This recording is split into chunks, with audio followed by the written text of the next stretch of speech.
水晶吊灯下，陈若瑶穿着高定礼服，我坐在主桌，看着这场3000万的婚礼。司仪的声音响起：现在有请新娘向养母敬改口茶。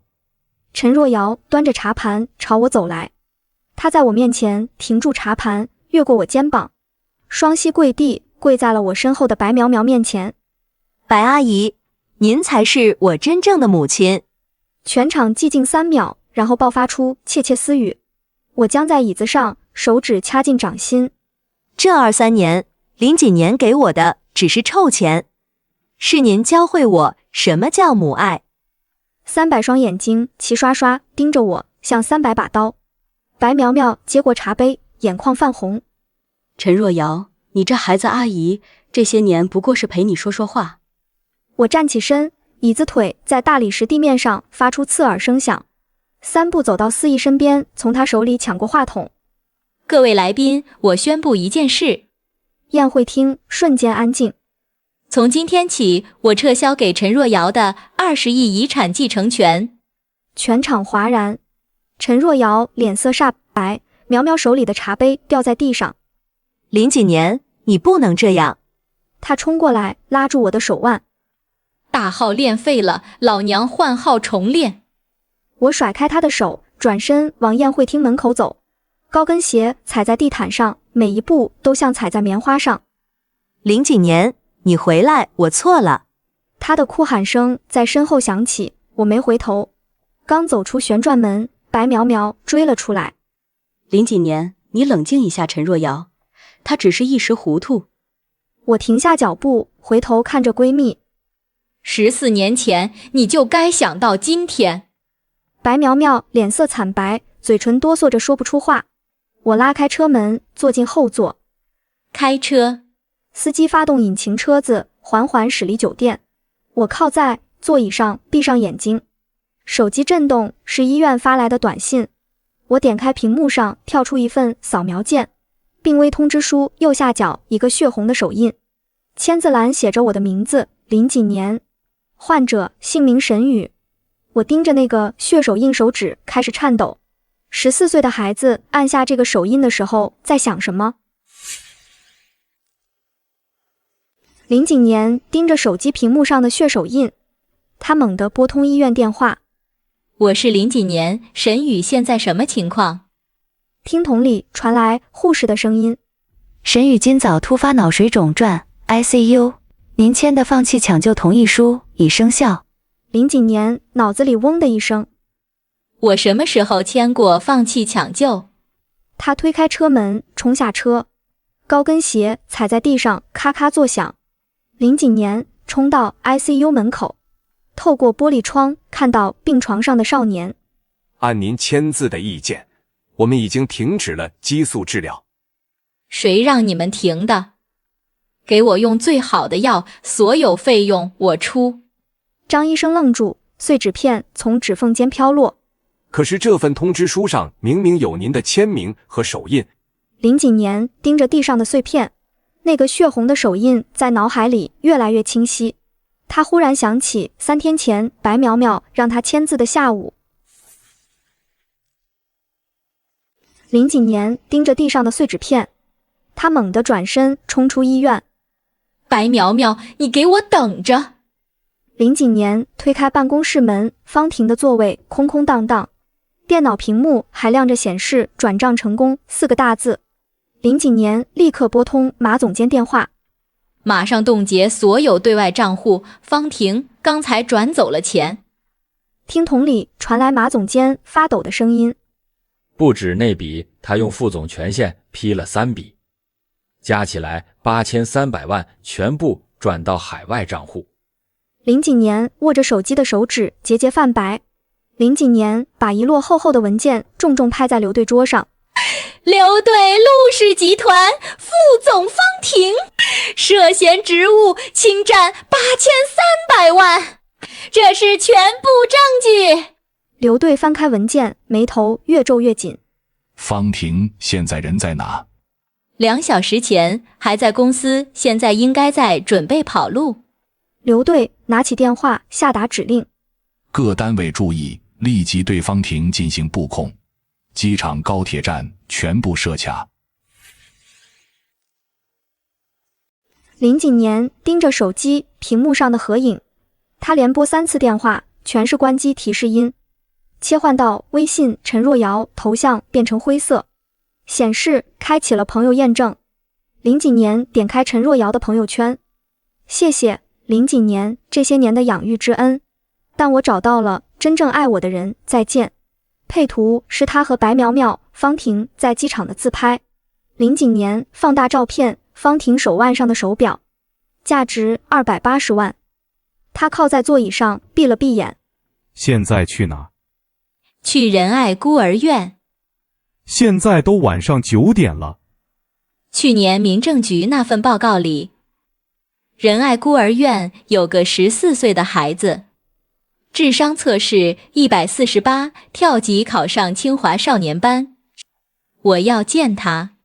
林景年推开门，贺婉正在整理档案。林景年这么晚了，您怎么来了？我要见沈宇那个考上清华少年班的孩子。沈宇这孩子性格孤僻，从小到大没人愿意领养他。我不是来看看，我是来办收养手续的。贺婉带林景年走到3楼最里面的房间，一个瘦削的少年背对着门坐在书桌前。听到开门声，少年缓缓转过头，那双漆黑的眼睛盯着林景年。你是谁？林景年走进房间，扫了一眼桌上摊开的书。我叫林景年，陆氏集团董事长，来办你的收养手续。沈宇和尚书站起身。我不需要被收养，尤其不需要临时起意的养母。沈宇林景年是真心想收养你的。真心？他连我的名字都是刚从你那听来的吧？林景年在沈宇对面的椅子上坐下。你说的对，但这不妨碍我认真对待这件事。他从包里拿出一份文件，这是律师连夜准备的收养协议。沈宇接过文件，翻了2页。我有一个条件，我可以跟你回去。贺婉从办公室抽屉里拿出一个牛皮档案袋，这是沈宇的全部资料，包括3年前的对账单。林景年接过档案袋，刚要打开，沈宇突然伸手按住。那份对账单不重要，重要的是那天有人来过。他顿了顿眼神，盯着林景年。那个人就是今晚婚礼上的白苗苗。林景年猛地抬起头，盯着沈宇。白苗苗3年前来过这里。他在贺婉办公室门口站了很久，一直盯着对账单。贺婉从档案袋里抽出泛黄对账单。这是3年前的事了，当时孤儿院账上少了8万块。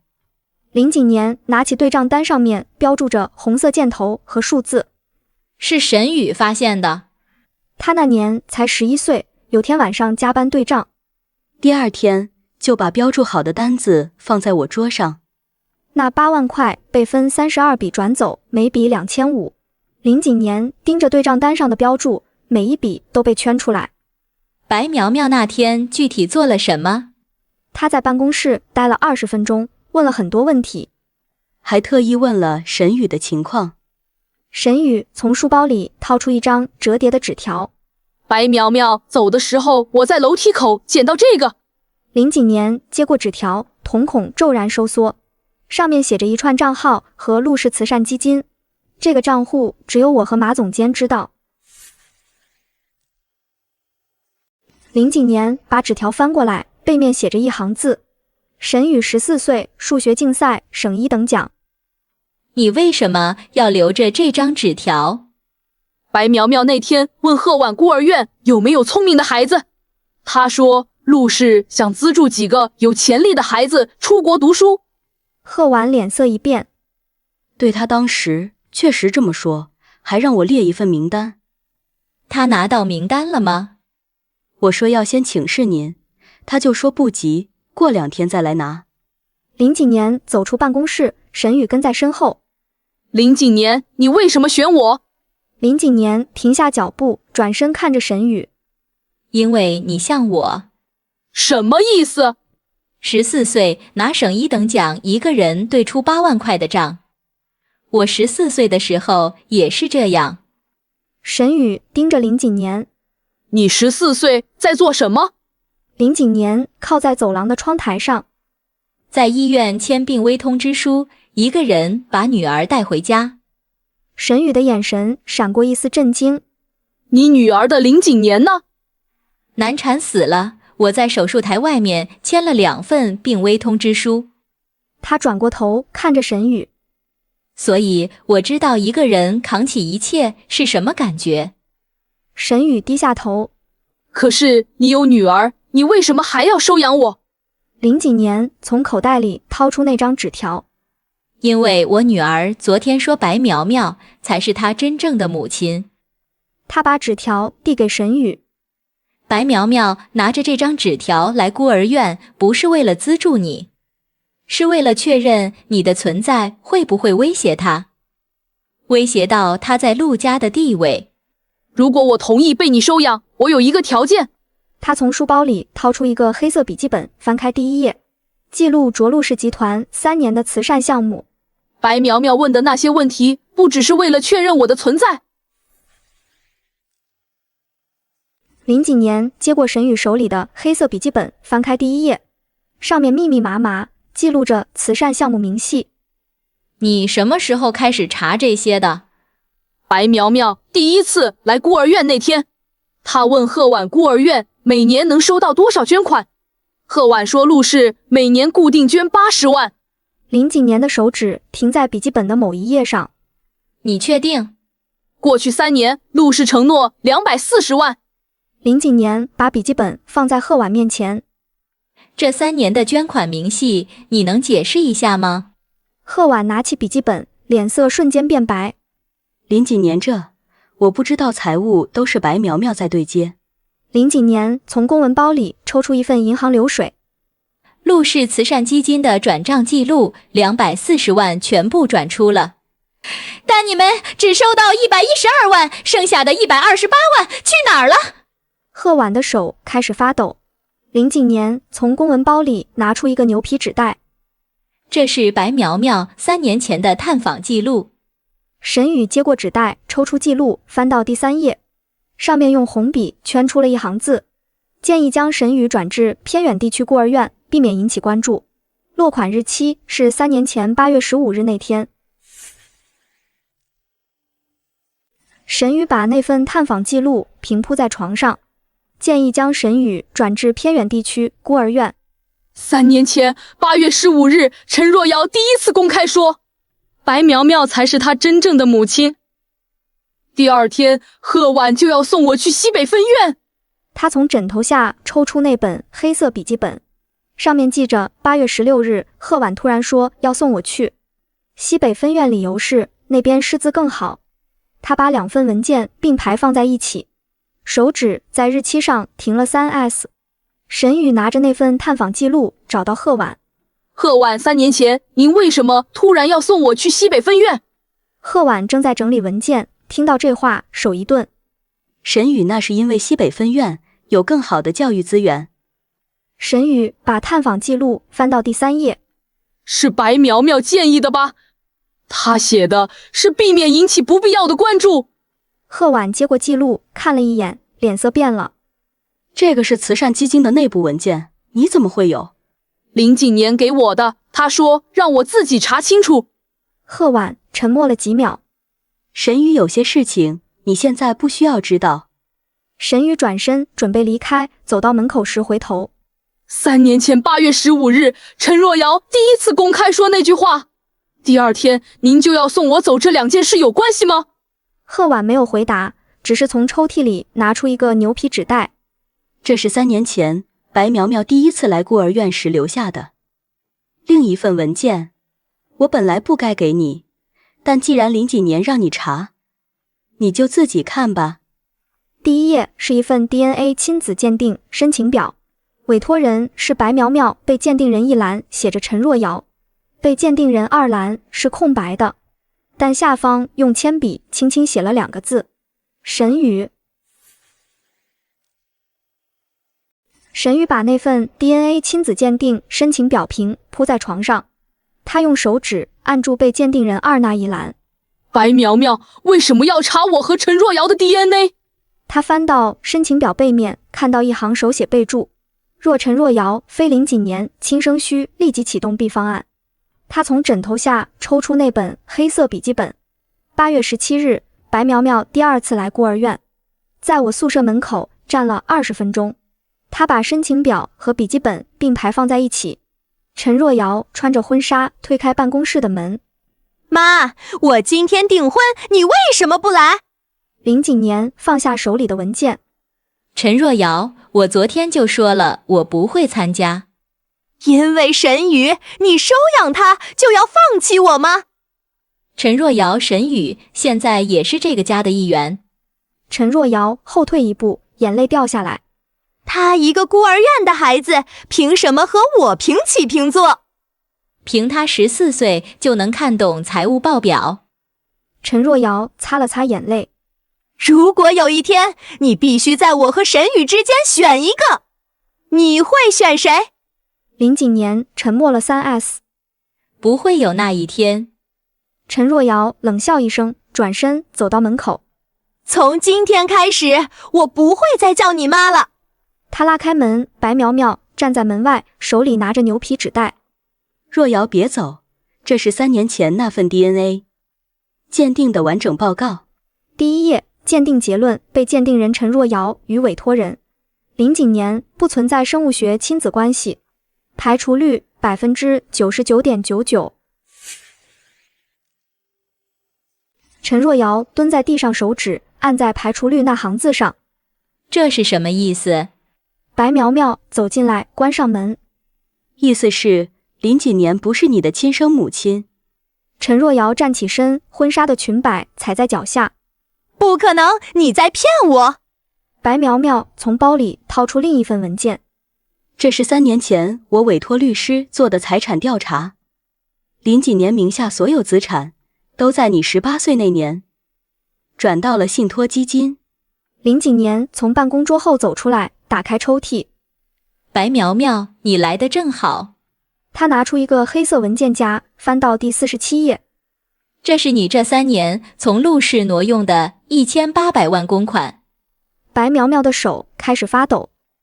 这是你诬陷我。林锦年从文件夹里抽出银行转账记录，每一笔都有你的签字授权，还有监控录像。白苗苗的脸色变得惨白。林锦年走回办公桌，从抽屉里拿出牛皮纸袋，他把纸袋推到白苗苗面前。这是14岁的沈宇做的调查报告，你猜他查到了什么？白苗苗打开纸袋，抽出里面的文件。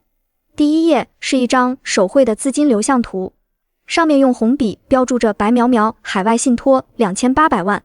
白苗苗盯着那张手绘资金流向图，上面用红笔标注的海外信托2800万。这不可能，一个14岁的孩子。林锦年从抽屉里又拿出一沓银行对账单。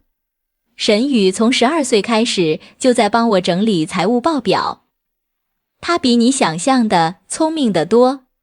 白苗苗的手指抓紧了文件边缘。就算他查到了，又怎样？这些钱是我应得的补偿。林锦年走到落地窗前。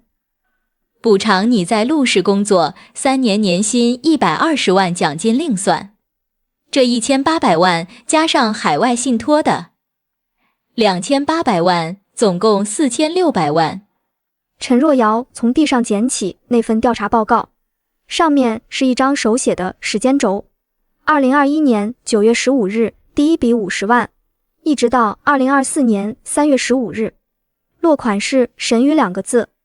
一个14岁的孩子比我这个22岁的女儿看得还清楚。陈若瑶，你在说什么？陈若瑶把报告扔在白苗苗脚边。我说你根本不配当我母亲。白苗苗弯腰捡起那份报告，撕成2半。林锦年，你想用一个孩子的涂鸦来威胁我？林锦年从办公桌上拿起电话。于静让法务部准备起诉材料，10分钟后到我办公室。你敢？我不仅敢起诉你挪用公款，还会把你这3年的所有转账记录提交给税务局。你那个海外信托账户报税了吗？办公室的门突然被推开，2个穿制服的保安走进来。把他请出去以后，没有我的允许，不准他再进陆氏大楼。陈若瑶站在原地，看着白苗苗被拖出办公室，婚纱的裙摆在地板上拖出一道长长的痕迹。2个保安架着白苗苗的胳膊往外拖，高跟鞋在大理石地面上拖出刺耳的声音。放开我，我要见林几年。陈若瑶从电梯里走出来，白苗苗挣扎着冲过去，想抓住她的手。陈若瑶，说句话。陈若瑶后退一步。你那个海外信托账户里的2800万，也是被冤枉的。婚纱裙摆被门夹住，撕开一道口子。陈若瑶，你会后悔的。等你知道真相的时候，你会跪着求我回来。跌坐在椅子上，双手捂住脸，肩膀颤抖。前台小姑娘犹豫着走过来。陈若瑶，您还好吗？她的手机突然震动，屏幕上显示一条陌生号码发来的短信，短信下面附了一张照片，是一份 DNA 鉴定报告的封面。陈若瑶推开玻璃门，穿灰色风衣的王刚坐在角落，桌上摆着一个牛皮纸袋。陈若瑶，坐。你是谁？为什么有我和林几年的 DNA 报告？王刚把牛皮纸袋推到他面前。我是王刚，白苗苗3年前委托我调查。陈若瑶打开纸袋，手指开始发抖。报告上生物学母亲一栏写着林几年排除。这不可能，我母亲是林几年。王刚从公文包里又拿出一份文件。这是白苗苗3年前的银行流水，她每个月从陆氏集团财务部转走150万。陈若瑶翻开流水。你为什么现在才把这些给我？因为白苗苗3年前付了我80万封口费，但今天早上我看到新闻，她被扫地出门，封口费的有效期到了。陈若瑶站起身，拿着纸袋转身往门口走。陈若瑶，白苗苗当年还让我查一个人的下落，一个叫沈清的人，他说那是林锦年的初恋。陈若瑶走出咖啡馆，打开手机搜索沈清，新闻配图是一张黑白照片，女人怀里抱着一个婴儿，照片右下角时间戳显示，那正是她的出生日期。陈若瑶推开办公室的门，林锦年正在批文件，他把 DNA 报告和银行流水重重摔在桌上。妈，你看看这是什么？林锦年抬起头，看到报告上的排除2字，表情没有任何波动。你从哪儿拿到的？白苗苗3年前就查过了，她知道我不是你的亲生女儿。林锦年放下笔。所以呢，你现在是来质问我的。我想知道为什么要瞒着我？是不是早就知道我不是你的女儿？林锦年拿起那份银行流水，翻到最后一页。白苗苗用了3年时间，把自己变成了你心里的母亲。陈若瑶拿起手机，翻出3年前白苗苗发给她的一条微信，消息发送时间是2022年3月15日。陈若瑶点开手机相册，找到那天的照片，照片里白苗苗搂着她的肩膀，但陈若瑶突然想起来，那天下午她母亲根本没有开会，因为她在医院走廊里看到了林锦年的背影。林锦年站在走廊尽头的窗户前打电话，但白苗苗拉着她转身就走了。陈若瑶盯着手机里那张照片，妈，你看这条微信，白苗苗说那天你开会来不了。林锦年接过手机，看着屏幕上的日期。2022年3月15日，我确实去了医院，是专程去陪你产检的。陈若瑶愣住，但白苗苗在电梯口拦住我，说你不想让我去。陈若瑶翻出那天的聊天记录，她确实跟白苗苗说过，但白苗苗回复的只是。办公室的门突然被推开，白苗苗站在门口，手里拎着保温桶。陈若瑶，阿姨给你炖了汤。陈若瑶看着她，从包里拿出那份银行流水。白苗苗4600万，你和方婷分的那3000万。白苗苗的手抖了一下。陈若瑶，那些钱是方婷逼我的。林锦年冷笑一声。白苗苗，方婷2022年才认识陈若瑶，你2021年就开始转账了。白苗苗盯着桌上的流水单，突然笑了。林锦年，你说的对，我确实用了23年，但你知道为什么吗？他转过身看着陈若瑶，因为欠我的不止23年。林锦年从抽屉里拿出一个牛皮纸袋，重重放在桌上。白苗苗2019年8月12日，陈若瑶生产那天。你为什么让我签了2次病危通知书？白苗苗的脸色瞬间变了。什么2次？我不知道你在说什么。林锦年把纸袋里的东西倒在桌上，2张病危通知书并排摆着，左边那张签名栏有血印。第一张是下午3点47分，产房护士拿出来的。我当时手上全是血，直接按了手印。第二张是晚上7点12分，你拿给我签的。白苗苗盯着那2张纸，嘴唇抖了一下。陈若瑶从沙发上站起来，走到桌前，她拿起那张有血印的通知书，手指微微发抖。我生沈宇那天出血了。你当时失血1200 cc， 张医生说再晚10分钟就保不住了。但白苗苗拿着第2张通知书去找医院，说我同意你剖腹产，所以医院没有第一时间给你输血。陈若瑶的手抖得厉害，纸张发出细微的响声。白苗苗突然冲过来，想要抢那张通知书。陈若瑶，你别听他胡说，那天是医院的失误。白苗苗，我手里还有当天产房的监控录像。3点52分，护士拿着这张通知书去找你，你说的是林锦年在开会，我先代签，但你根本没签。你把这张纸藏进了包里。白苗苗后退2步，靠在门框上。林锦年，你凭什么这么说我？林锦年拿出手机，调出一段通话记录。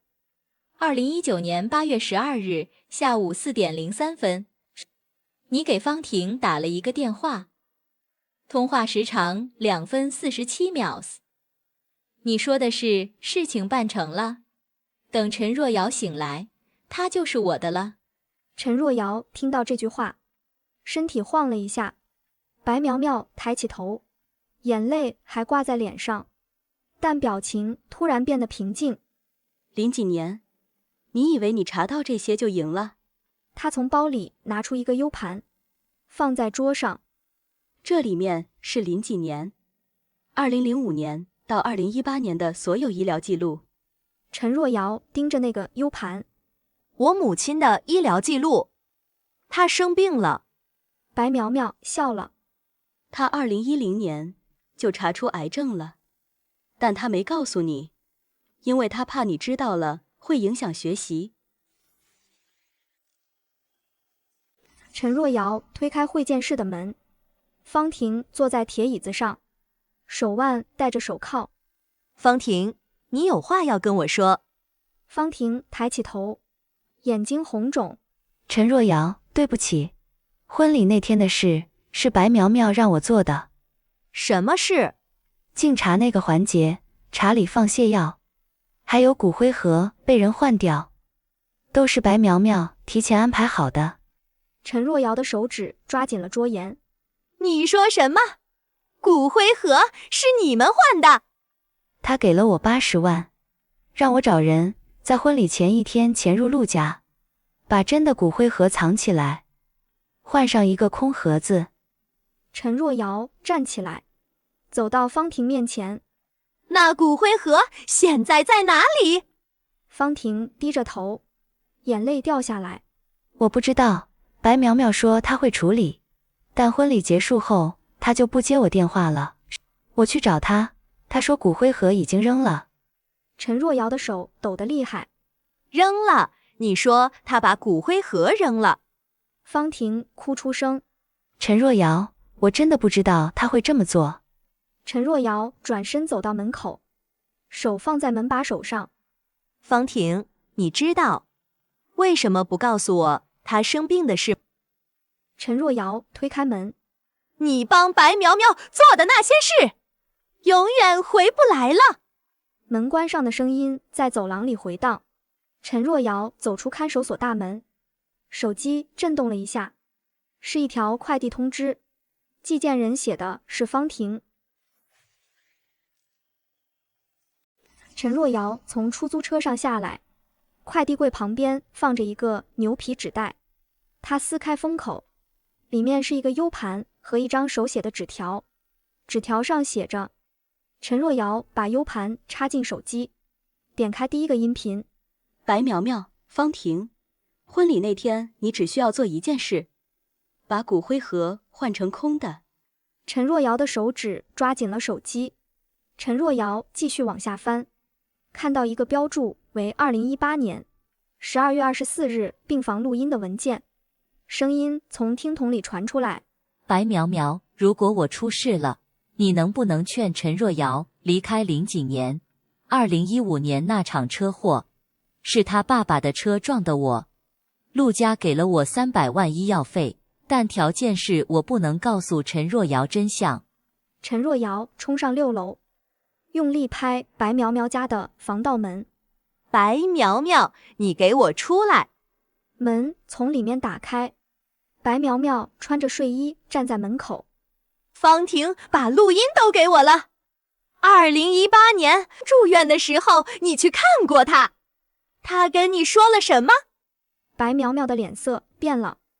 陈若瑶，你听我解释。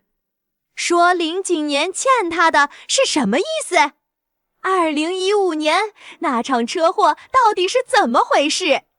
白苗苗后退了半步，手扶住了门框。陈若瑶，你母亲说的都是真的。2015年那场车祸是林景年爸爸开车撞的。陈若瑶的手机突然震动，屏幕上跳出一条新消息，发件人是林景年，内容只有一句话。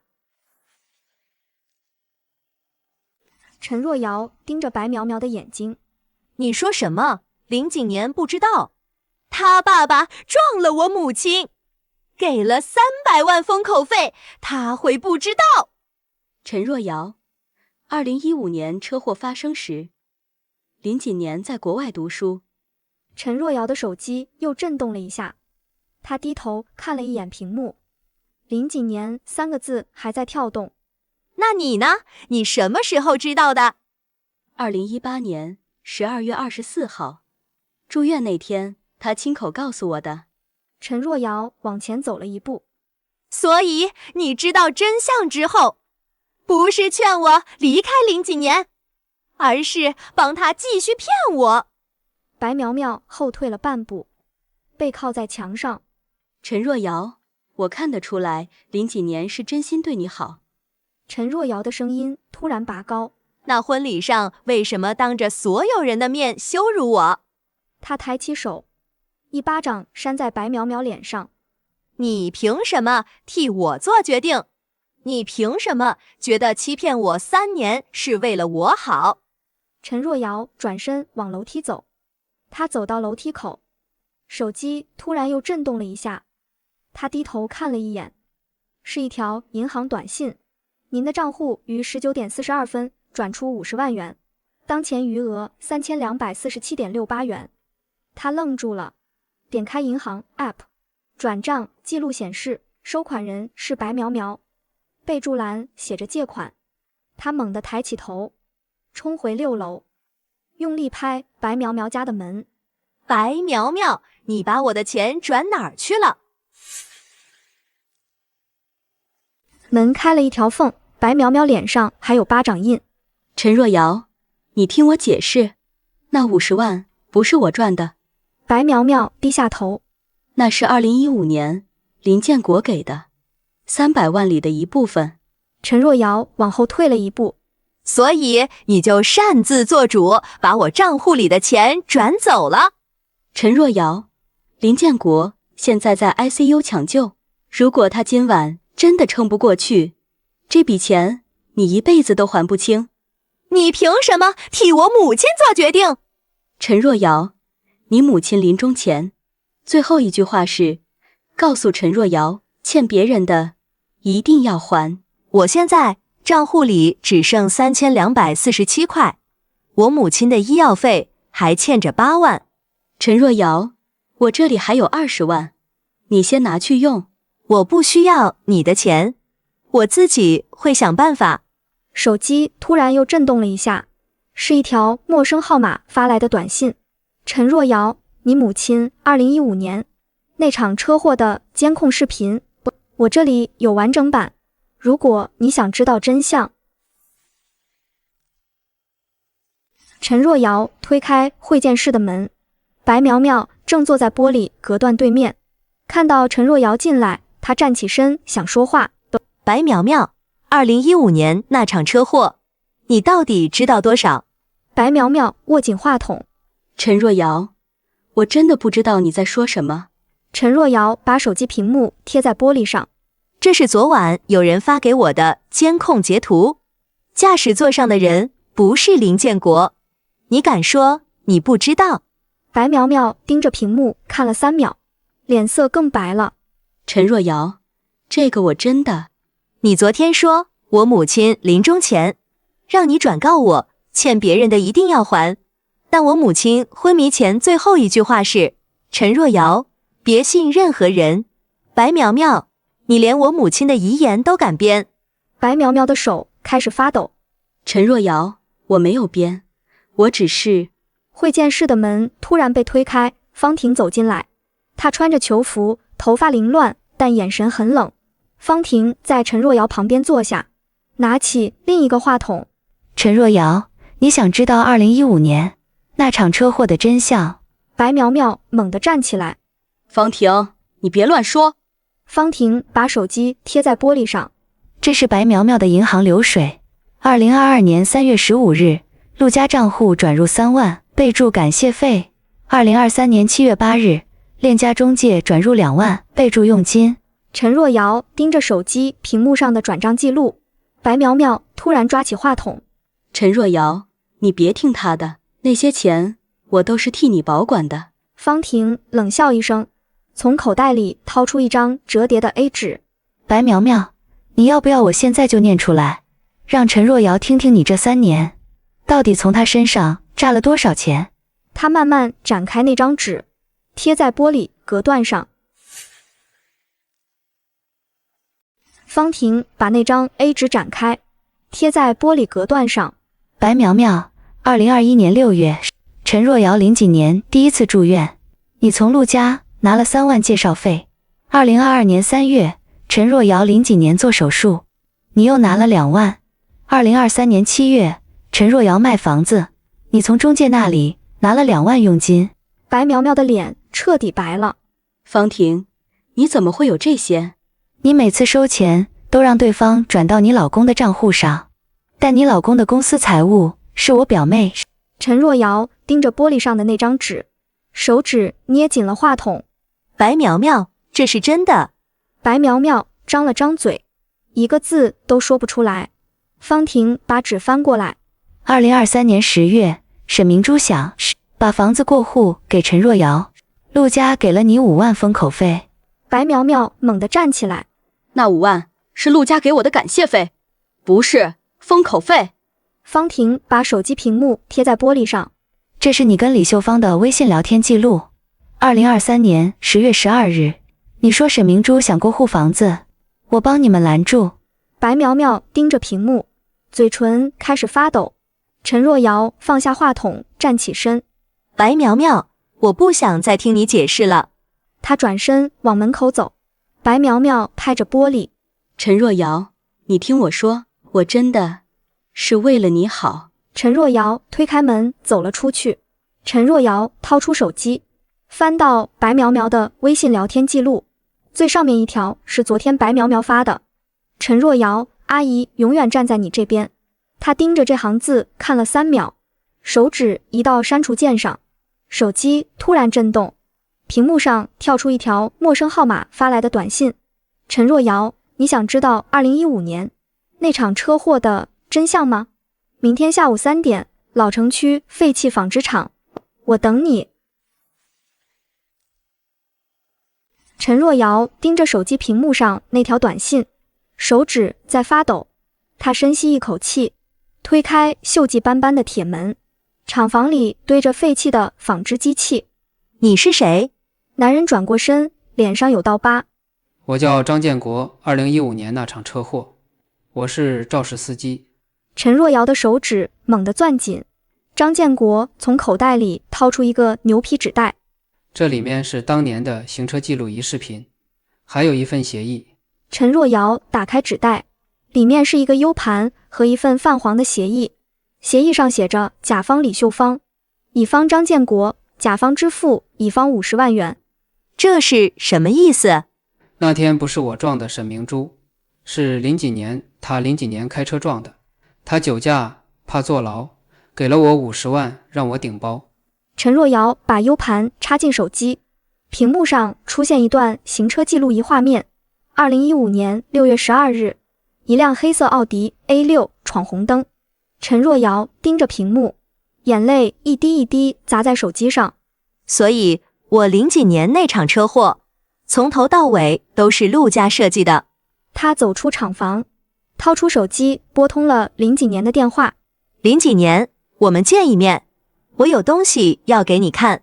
一辆黑色商务车突然从拐角冲出来，车门打开，下来2个穿黑西装男人的男人。黑西装男人，陆太太，有人想见你。陈若瑶被架着胳膊塞进车里，副驾驶座上坐着的人转过头来，是陈振华，他手里拿着一份文件，封面上写着沈明珠遗产分割协议。陈若瑶、沈明珠留下的那套房子和200万存款该是陆家的了。陈振华把协议拍在陈若瑶面前。沈明珠那套房子280万，存款200万，一共480万。陈若瑶盯着协议，声音冷得像刀片。我母亲的遗产跟陆家有什么关系？陈振华从公文包里抽出一份结婚证复印件。我跟林几年2022年领证，法律上是夫妻。那天林几年说去民政局办户口，原来是领证。陈振华把协议推到陈若瑶面前，签了它，240万归陆家，剩下的你留着。如果我不签呢？陈振华掏出手机，翻出一张照片，照片里沈宇背着书包站在林家别墅门口。你弟弟14岁，正好是叛逆期，林几年停他学费、生活费，你猜他会怎么想？陈若瑶盯着照片里沈宇，手指开始发抖。陈若瑶撕开牛皮纸信封，里面掉出一张纸条，纸条上用圆珠笔写着一行字。她盯着那串车牌号，手指开始发抖。这串数字她在 U 盘视频里见过。她打开电脑，插上 U 盘，快进到14点38分，截图放大车牌，屏幕上显示的车牌号一模一样。陈若瑶盯着屏幕上那辆黑色轿车，手机突然响了，来电显示是林几年。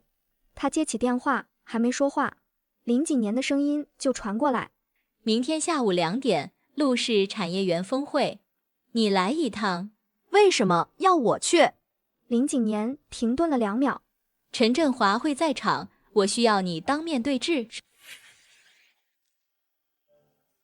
陈若瑶看着电脑屏幕上那个车牌号，手机屏幕上跳出一条短信。林景年盯着手机屏幕上的短信，京 A8H527，2015年登记车主陈振华，上面写着2015年6月12日，京 A8H527，陈振华500万。他把纸条和 U 盘一起锁进抽屉，拿起西装外套往外走。沈宇从楼梯上下来。你要出门？明天下午2点，陆氏产业园峰会，你跟我一起去。林景年站在落地窗前，透过玻璃看见沈宇正坐在谈判桌前。商业配套占比必须提到25%，否则免谈。林景年盯着玻璃里沈宇的侧脸，突然想起3年前陈若瑶第一次谈判被压价的样子。经过接引台时，看见一个穿工作服的女孩，正低头整理文件夹。那个女孩抬起头，是陈若瑶，她穿着印有金针人力字样的工作服。2个人对视了3秒，会议厅里突然传来沈宇的声音：那就这么定了，2800万，明天签正式合同。陈若瑶的手指停在文件夹上，开始微微发抖。陈若瑶低着头整理文件夹，手指停在2号会议厅的指示牌上。林景年站在他面前。你怎么会在这里？陈若瑶抬起头，眼神平静。兼职，时薪80块。他把指示牌递给旁边一个参会者。先生，2号会议厅在左手边第3个门。林景年盯着他身上那件工作服。你需要钱可以跟我说。不需要，我现在挺好的。会议厅里传来沈宇的声音：2800万，明天签正式合同。陈若瑶的手指停在文件夹上，开始微微发抖。沈宇推开会议厅的门，走到接引台前。若瑶姐。陈若瑶看见沈宇穿着定制西装，手里拿着那份2800万的合同，她愣了1秒。沈宇。沈宇从口袋里掏出一张名片。陈若瑶姐，如果你需要帮忙，可以联系我。陈若瑶接过名片，看见上面印着陆氏集团副总经理沈宇，她盯着副总经理4个字，手指捏紧了名片边缘。谢谢，不用了。沈宇转身往电梯方向走，电梯门关上，陈若瑶站在接引台后面，手机突然震动。您今天的兼职时长4小时，工资320元已转入您的账户。他盯着320元3个字，想起3年前他在陆氏签下的第一个项目是800万。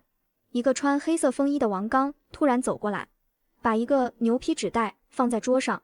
陈若瑶，有人让我转交给你。陈若瑶打开牛皮纸袋，里面是一张照片，照片上是2015年6月12日那场车祸现场。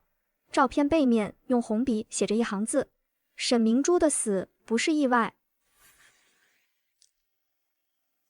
陈若瑶盯着照片背面那行红字：沈明珠的死不是意外。她把牛皮纸袋翻过来，没有任何寄件人信息。抬头看去，那个穿黑色风衣的王刚已经消失在电梯口。京 A8H527 这个车牌号在脑子里转了3圈。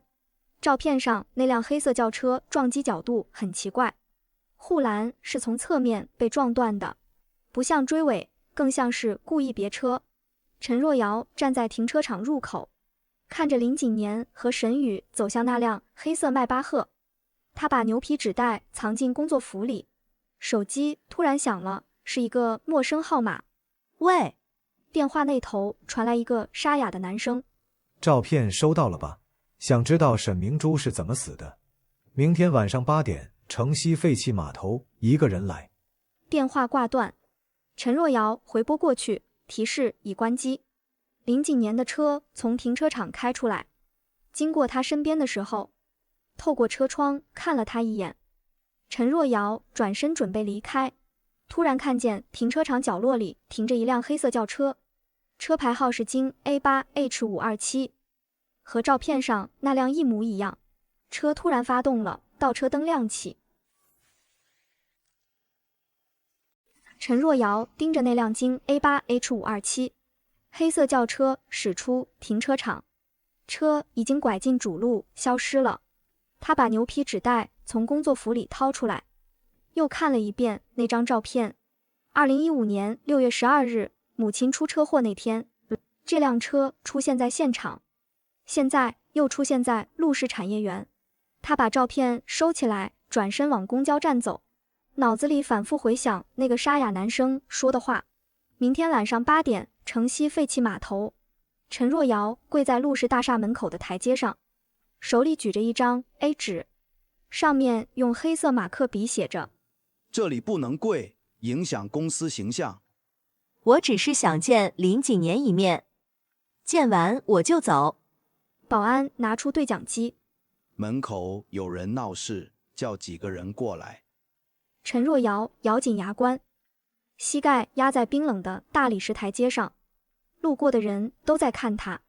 有人拿出手机拍照，林景年站在落地窗前，俯视着楼下跪在门口的陈若瑶。林景年，要不要让保安把他带走？林景年转身走到办公桌前，打开抽屉，拿出一份病危通知书，上面盖着市中心医院的红章，患者姓名方婷，病情急性心肌梗死。让他上来，我有东西要给他看。他把病危通知书装进牛皮纸袋里，嘴角勾起一个冷笑。陈若瑶被于静带进办公室，膝盖上沾着灰尘。林景年，2015年6月12日，我母亲出车祸那天，您知道什么吗？有人给我寄了一张照片，照片上有一辆车，车牌号是京 A8H527。把牛皮纸袋递给他。你想知道真相，先看看这个。陈若瑶打开牛皮纸袋，里面是一份病危通知书。他看见方婷2个字的时候，手开始抖。签发日期是2015年6月11日，比母亲出车祸早了一天。林景年从抽屉里又拿出一张照片，照片上是沈明珠躺在医院病床上，旁边站着一个穿白大褂的张医生。张医生手里拿着一份文件，上面写着器官捐献同意书。陈若瑶手猛地一抖，照片掉在地上。陈若瑶弯腰捡起地上那张照片，手指抖得几乎握不住。照片上沈明珠躺在病床上，旁边那个张医生手里拿着器官捐献同意书。我林景年出车祸前一天就住院了，为什么从来没人告诉我？林景年走到办公桌前，从抽屉里又拿出一份文件。因为签这份同意书的人不是沈明珠。他把文件递过来，陈若瑶接过去，看见签字栏里写着白苗苗3个字，他的脑子嗡的一声。白苗苗为什么要签这个？他凭什么替我母亲做决定？因为沈明珠当时已经昏迷，医院需要家属签字，白苗苗以你继母的身份签了。陈若瑶的眼泪一下子涌出来。所以根本不是车祸死的，是他们提前就决定了。林景年从抽屉里拿出第3份文件，那是一份辞职申请，上面是陈若瑶的签名。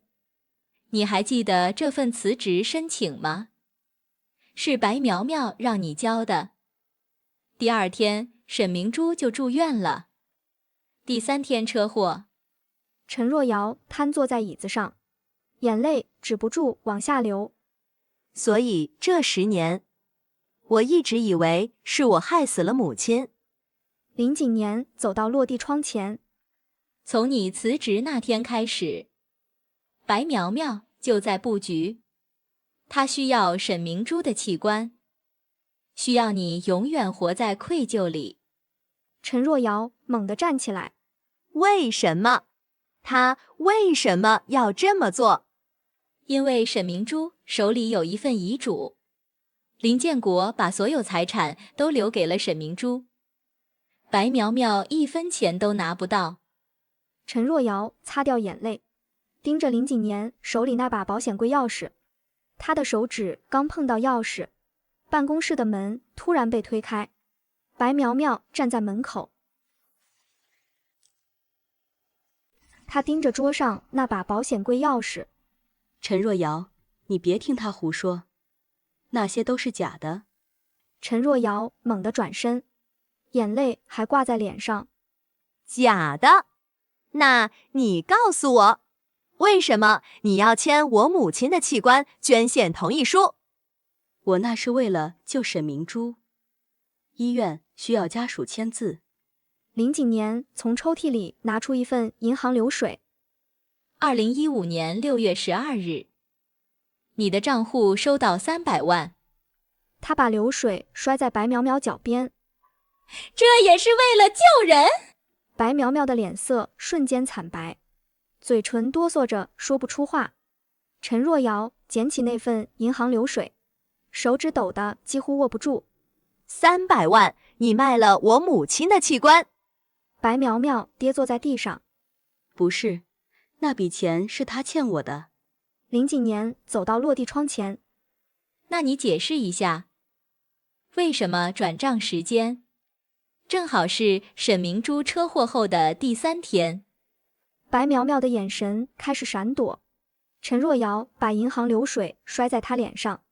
你还在撒谎，你从一开始就在算计我，林景年。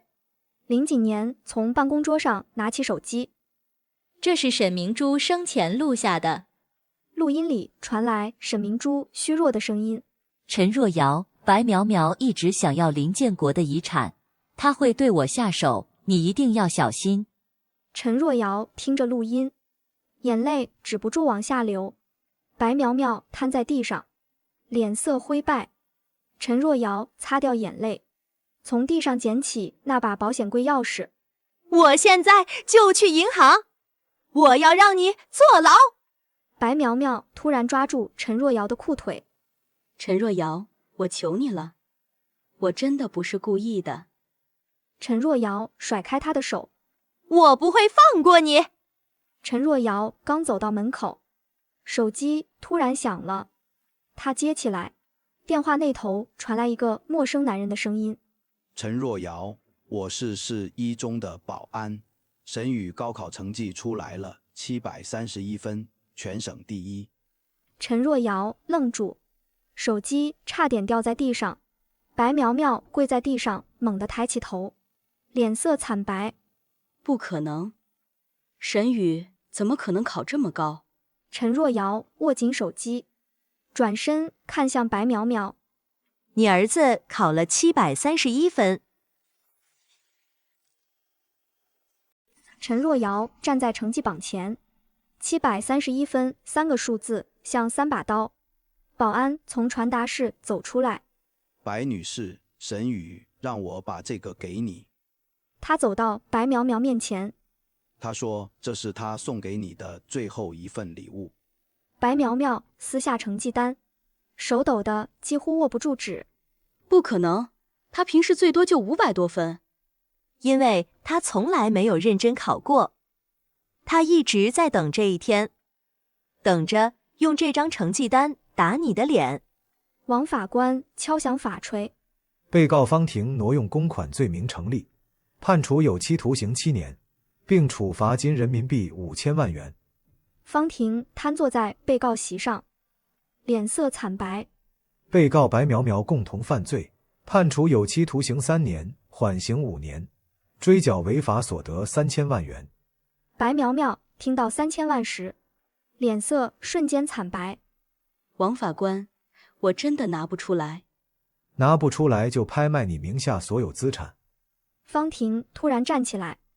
都是你害的，要不是你出的主意，我怎么会走到今天？陈若瑶坐在旁听席上，眼泪终于流了下来。她刚走出法庭，手机突然响了，他接起来，电话那头传来于静的声音：“陈若瑶，林几年让我转告你，他已经安排了律师团队，会尽量减轻你在方婷案件中的连带责任。”陈若瑶愣住：“什么连带责任？”“因为你是方婷公司的挂名股东，检察院可能会追究你的民事责任，但林几年说他会处理好。”陈若瑶握紧手机，喉咙发紧。谢谢林几年。他挂断电话，站在台阶上看着手机屏幕，手指在键盘上旋了很久，最后只打出2个字发给林几年：“谢谢。”陈若瑶正要上车，一个穿黑色西装的男人突然拦住他：“陈若瑶，有人让我给你带句话。”陈若瑶警惕地后退一步，男人从口袋里掏出一个牛皮纸袋：“方婷在看守所里托人带出来的。他说，如果你不想让林几年知道10年前那件事的真相。”陈若瑶接过纸袋，手指碰到封口时，感觉里面硬邹邹的，像是照片。陈若瑶撕开牛皮纸袋，里面掉出一张照片，照片里10年前的林几年抱着婴儿。这是什么意思？黑西装男人冷笑一声：“方婷说，这孩子的身世你最好别让林几年知道。”陈若瑶盯着照片，手指开始发抖。林几年把沈宇的成绩单放在桌上：“于静，准备明天的新闻发布会。”“林几年要公开沈宇的身份了。”“对，陆氏集团的继承人是沈宇。全国数学联赛满分第1。”于静点点头，翻开文件夹：“方婷判了7年，白苗苗缓刑，3000万全额追缴。”“陈若瑶的连带债务呢？”“张浩说只需赔120万，分3年还清。”林几年靠在椅背上，看着窗外的夜色，嘴角扬起一丝笑意。陈若瑶坐在车里，手机突然震动，屏幕上弹出一条匿名短信，打开一看，是明天各大媒体要发的新闻稿标题：陆氏集团继承人确定，14岁天才少年沈宇。他往下滑，看到配图是沈宇的满分成绩单，正要关掉手机，又一条短信进来，还是那张10年前的照片，但这次背景里那个女人的脸清晰了。林几年把一个牛皮纸信封推到沈宇面前：“拆开看看。”沈宇抽出里面的文件，第1页是股权架构调整文件，继承人一栏写着他的名字，持股比例100%。“为什么给我？”“因为你是陆氏集团唯一的继承人。”“陈若瑶呢？”“他不是。”沈宇盯着那份文件，沉默了几秒。“我不需要这些。”“这不是需不需要的问题，是你本来就该得到的。”服务员开始上菜，林几年给沈宇夹了一筷子白灼虾。“尝尝。”沈宇没动筷子。“我可以叫你母亲吗？”林几年的筷子停在半空。“你想叫就叫。”“我不想叫。”“为什么？”“因为你给我这些东西，是因为我考了全省第1，不是因为你真的把我当儿子。”林几年靠在椅背上。“那你就继续不叫，等你哪天想叫了再叫。”2个人谁也没再说话。吃完饭走到电梯口，林几年的手机响了。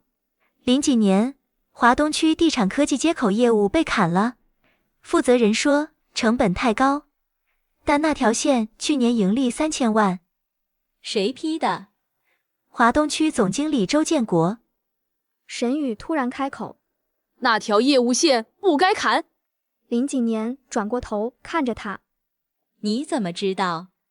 沈宇从口袋里掏出手机，打开一个文档：“我上周看了陆氏集团最近3年的财报，砍掉它等于把未来5年的增长点全砍了。”林几年接过手机，看到屏幕上密密麻麻的数据分析，他正要往下翻，手机突然弹出一条加密邮件，提醒发件人显示周建国，邮件标题是关于华东区资产转移。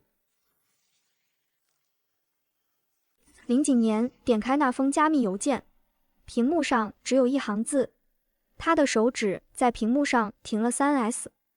滨海商务中心项目的3块地，什么时候过户的？邮件里写的是3天前。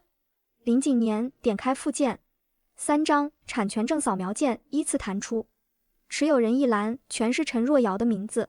锦瑟地产，你听过吗？没有。林景年拿起包站起来，走，回公司。刚走到门口，手机铃声突然响起，来电显示3个字：陈若瑶。林景年看着那个名字，手指悬在接听键上方。要接吗？林景年按下接听，没开口。林景年，滨海那3块地的事我能解释。不用解释，产权证上写得很清楚。那是周建国让我签的，我不知道。林景年挂断电话，把手机扔进包里。电梯门打开，他走进去，沈宇跟在后面，看着他紧握的拳头。林景年把手机放在桌上，按下免提键。林景年，滨海那3块地的事我能解释。不用解释，产权证上写得很清楚。锦瑟地产法人代表陈若瑶，发证日期3天前。那是周建国让我签的，他说是为了避税。林景年看了一眼沈宇，3块地市值2个亿。你签字的时候没问过为什么要用你的名字？电话那头沉默了几秒。我以为您知道。林景年挂断电话。明天的会议提前到今晚8点，让于静通知周建国，带着滨海项目所有合同原件过来。陈若瑶坐在床边刷着手机，热搜榜第一条就是林景年公开养子。他点进去看评论，每一条都像刀子扎在心上。他把手机扔到一边，走到窗边，看着楼下那个小卖部，柜台上挂着的毛毯标价20块。他打开手机，银行账户余额显示830元。他下楼买了那条毛毯，回到房间铺在床上。毛毯很薄，透着一股刺鼻的化纤味。他躺下去，盯着天花板上那块发黄的水渍。手机突然震动，屏幕上弹出一条银行短信，紧接着又响了。陈若瑶盯着手机屏幕，来电显示是周建国。他按下接听键，手指在发抖。陈若瑶，滨海那3块地的事你别管了。周总，林景年说那些地市值2个亿。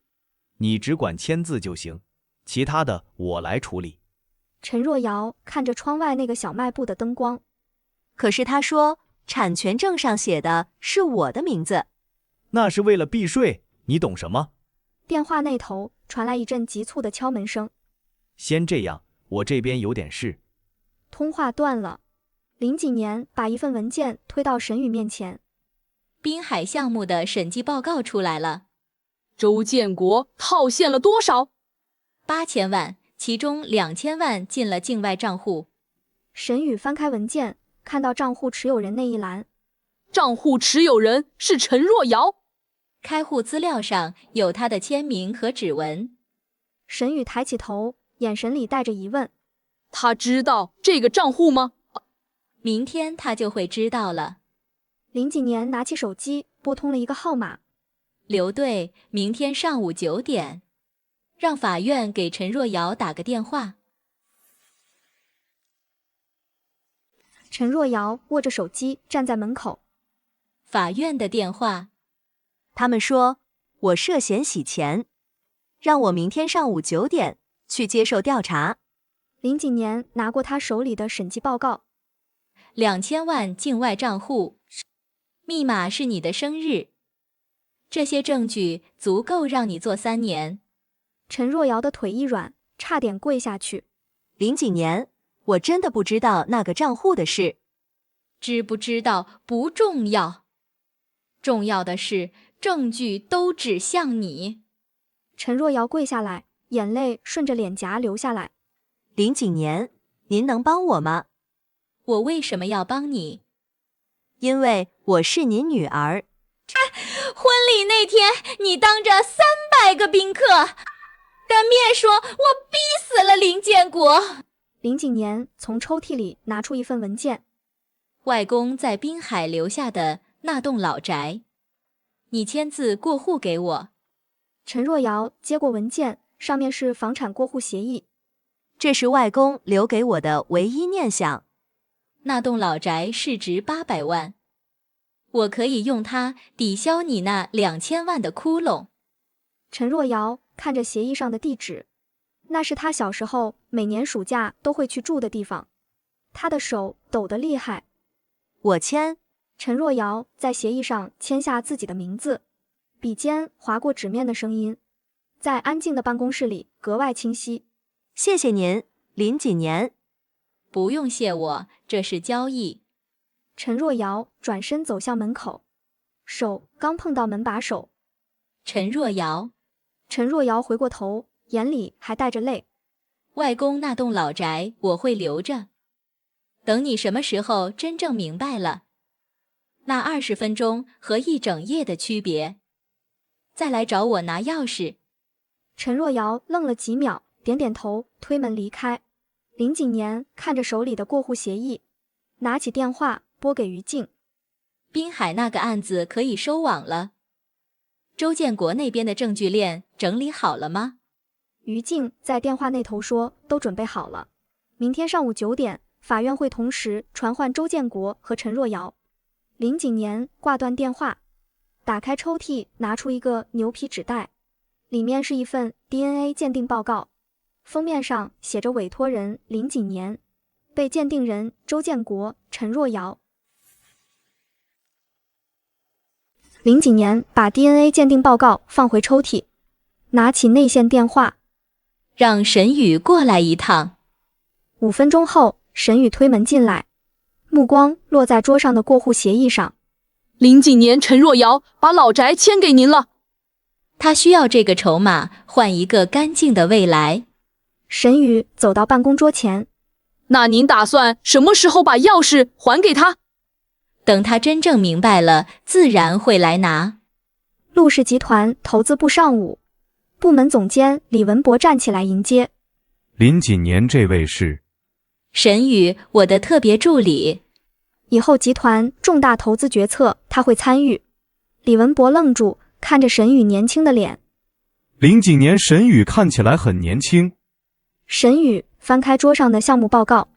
李文博，滨海新区这个地产项目，风险评估写的是中等风险，但土地使用权还有3个月到期，续约条款还没谈下来。李文博脸色一变。这个我们正在跟进，建议暂停资金投入，等续约条款确定再说。林景年看着李文博，按沈宇说的办。陆氏集团天台中午，林景年的手机突然响起，来电显示是贺婉。林景年有件事，我觉得应该告诉您。关于沈宇的。林景年看向正在喝咖啡的沈宇。什么事？2年前，沈宇刚进医院的时候，他主动找过我。林景年握紧手机，贺婉的话还在耳边回响。他转身看向沈宇，少年正平静地喝着咖啡。2年前你就开始研究我了。沈宇手里的咖啡杯停在半空。是。为什么？因为我想站在您身边，所以我需要知道怎么做才能被您看见。林景年走近一步，盯着他的眼睛。那天在医院走廊的相遇是你设计的？是。我知道您每周3下午会去心内科复查，我提前1个小时就在那里等着了。林景年后退一步，靠在栏杆上。所以你接近我是为了什么？钱还是陆氏集团？都不是，我只是想证明，一个14岁的孤儿也可以站在您这样的人身边。你知道这叫什么吗？这叫欺骗。林景年，如果我当时直接告诉你，我研究了您2年，您会给我机会吗？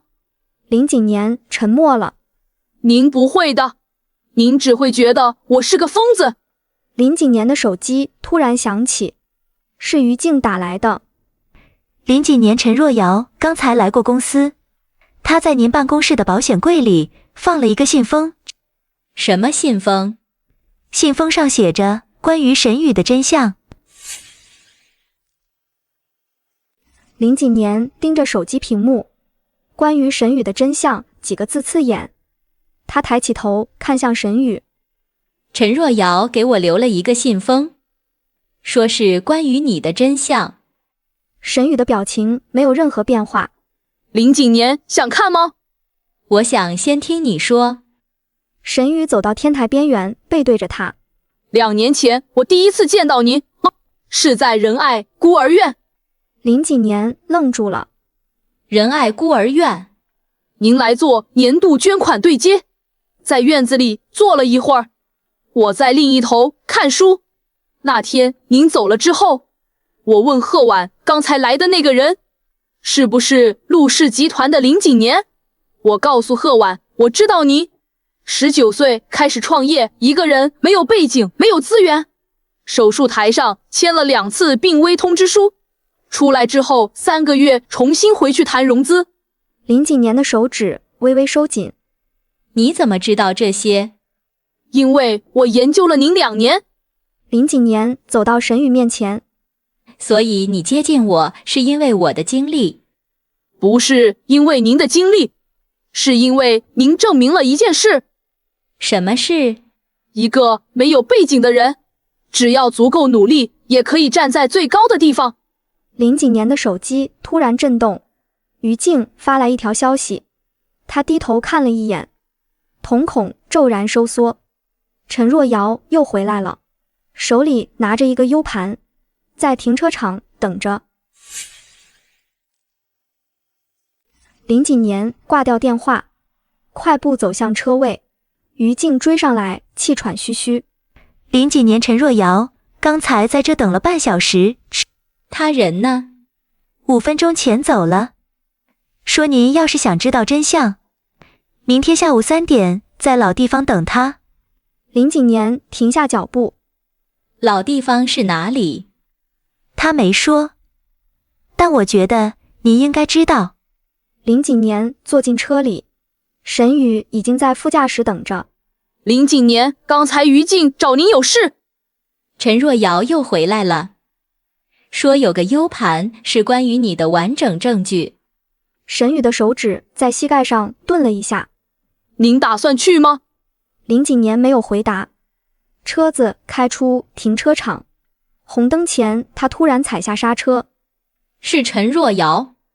对面人行道上，陈若瑶手里拿着黑色 U 盘，正盯着他们的车。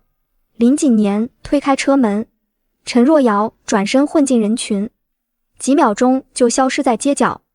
林景年重新坐回车里，手机突然震动，屏幕上跳出一条陌生号码的短信。林景年盯着14岁时签的协议原件几个字，手指收紧了方向盘。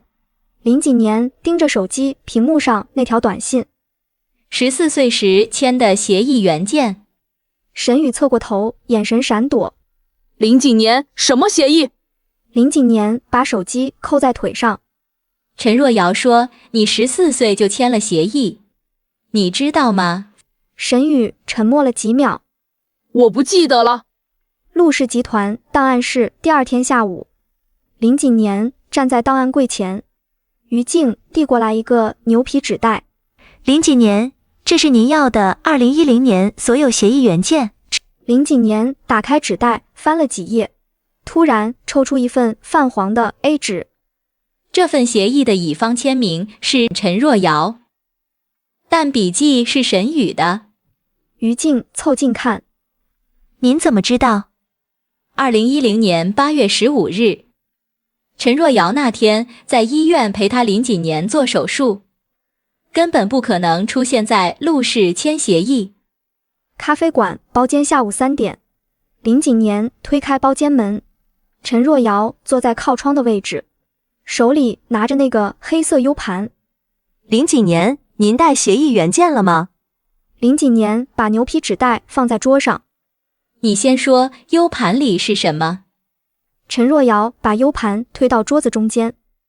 2010年8月15日，沈宇替我签了那份协议，他用我的名字拿走了陆氏给我的50万启动资金。